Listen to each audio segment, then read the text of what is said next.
ಡಾಕ್ಟ್ರೇ ನಂಗೆಲ್ಲ ನೆನಪಾಗೋಯ್ತು. ಇಲ್ಲ ಲೇ, ಹ್ಞೂ ಡಾಕ್ಟ್ರೇ. ಮತ್ತೆ ಇದೇ ಖುಷಿಗೆ ಸ್ವೀಟ್ ತಿನ್ಸಲ್ವಾ? ಮಗು ನಿಮ್ಗಾಗಿದ್ದು, ನೀವು ನಂಗೆ ಸ್ವೀಟ್ ತಿನ್ಸ್ಬೇಕು.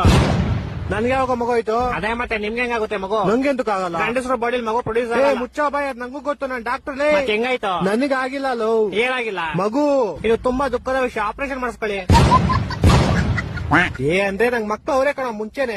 ಮುಂಚೆನೆ ಇತ್ತಾ? ವರದಕ್ಷಿಣೆ ಕೊಟ್ಟಿದ್ರಾ? ಎಷ್ಟು ಉರ್ತಾವ್ರೋ ಆ ಪಕ್ವತ್ನ ನೋಡಿದ್ರೆ. ಹೊಡೆದ್ರೆ ಒಂದೇ ಏಟಿಗೆ ಹೋಗ್ಬಿಡ್ಬೇಕು. ಸಾರಿ ಸೂಪರ್ ಮ್ಯಾನ್. ನೀನ್ ಹೇಳ್ದಲ್ಲ ಹೆಂಗೆಲ್ಲ ಗ್ಯಾಪ್ನ ಬಂತು ಅಂತ. ಹ್ಞೂ ಡಾಕ್ಟ್ರೇ. ಮತ್ತೆ ಅದೇ ಖುಷಿಗೆ ಸ್ವೀಟ್ ತಿನ್ಸೋ. ಸ್ವೀಟ್ ಎಂತ ಯಜಮಾನ್ರೆ? ನಿನ್ ಮರುವನ್ ಕೈಲಿ ಸೆರೋಯ್ತು ಅಂತ ಹೇಳ್ದಲ್ಲೋ. ನಂಗ್ ಮರ್ವಿನ ಕೈಲಿ ಇತ್ತು ಯಜಮಾನ್ರೆ. ಇವಾಗ ತಾನೇ ನಂಗೆಲ್ಲ ಗ್ಯಾಪ್ನ ಬಂತು ಅಂದಲ್ಲೋ. ನಾನು ಏನ್ ಮರ್ತೋಗಿದೆ ಯಜಮಾನ್ರೆ?